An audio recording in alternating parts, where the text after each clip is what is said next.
Agensi Perisikan Pusat Amerika Syarikat CIA mendakwa wujud bukti pembibitan Tun Dr. Mahathir Mohamad dalam skandal Bank Bumiputra atau Bumiputra Malaysia Finance Limited BMF semasa pentadbirannya. Skandal era 80-an itu menyebabkan $1 bilion Amerika atau ketika itu 2.29 bilion ringgit lesap.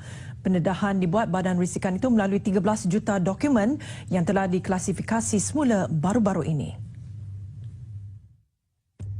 Menurut portal berita bebas ASEAN Correspondent, Tun Dr. Mahathir sebagai Perdana Menteri ketika itu terpalit dengan skandal itu yang membabitkan pelbagai operasi meragukan bank milik kerajaan itu, terutama membabitkan anak syarikatnya di Hong Kong.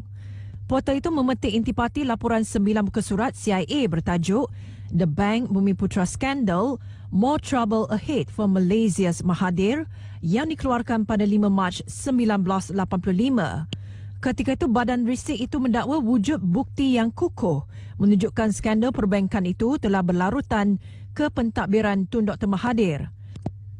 Ini kerana Bank Bumiputra yang dimiliki kerajaan turut berada di bawah pemantauan Kementerian Kewangan dan Bank Negara dan tiada keputusan penting boleh dibuat tanpa pengetahuan dua pihak ini.